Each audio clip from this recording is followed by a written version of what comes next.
To start your weaving at home, you're going to need a piece of a cardboard box. It doesn't matter so much the size of it. This one is about 2 hand lengths for me, but you can be creative with the size that you use. I'm also going to be using a marker so that I can make sure I have the same number of little slots on the top and the bottom. So I'm going to use this, and I'm first going to try to find the center spot. So I'm going to try to cut this in half and figure out where that is and draw a little line right there. And then on each half, I'm going to again sort of cut it in half a little bit. And then I'm going to find the middle point right here and put a slot right there. And then I'm going to do the same thing for each of these again. So in the middle of this one, I'm going to put a line. In the middle between these two, I'm going to put a line. In the middle between these two, I'm going to put a line. In the middle between these two. So at this point, I have 1, 2, 3, 4, 5, 6, 7 slots. And I can choose to keep it here, or I could even do one more, dividing them in half one more time.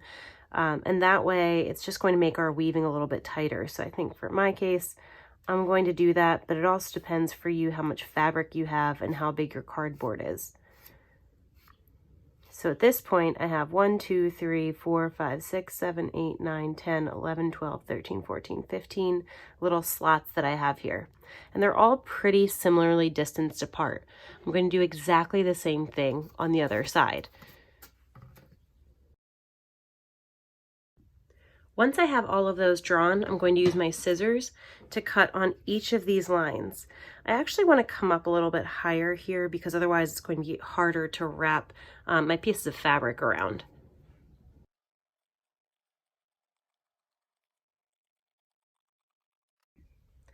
At this point, I have the same number of little slots cut on top as I have on the bottom, and I'm ready to warp my loom. Now, if you're at home right now and you're lucky enough to have yarn, that'll be the easiest. But if not, you could take an old t-shirt, make sure it's something that you don't wear, nobody in your family wears, ask for permission first, and you can actually cut yourself a really long warping, I guess, piece of fabric. And what I'm going to do is I'm actually going to cut around the base of the shirt here, and I'm going to keep going around and make a really, really long piece of warping fabric.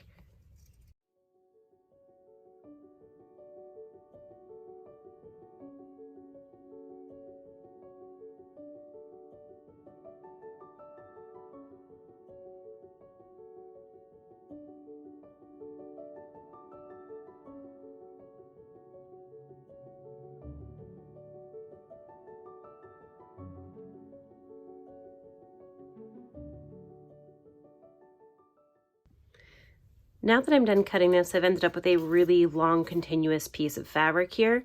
If you made a mistake and you cut a piece off completely, that's okay too. You can just tie a knot on the end of it.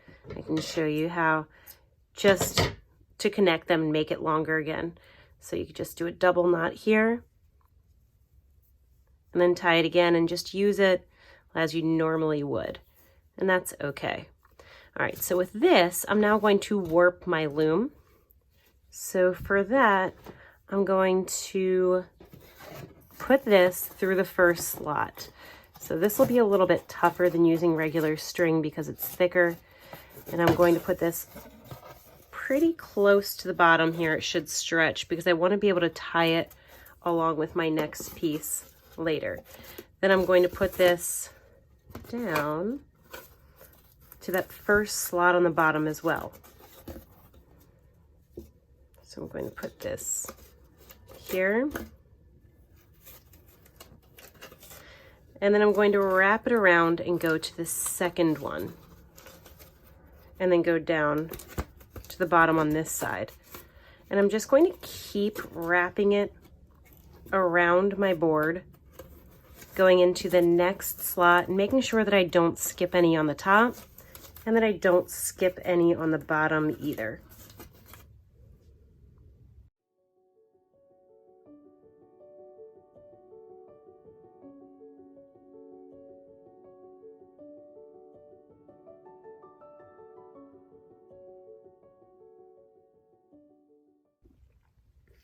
Now that I'm finished warping my loom here, I'm going to flip this back over to the other side, and I'm going to cut it at the very top here. So I have a long piece to work with.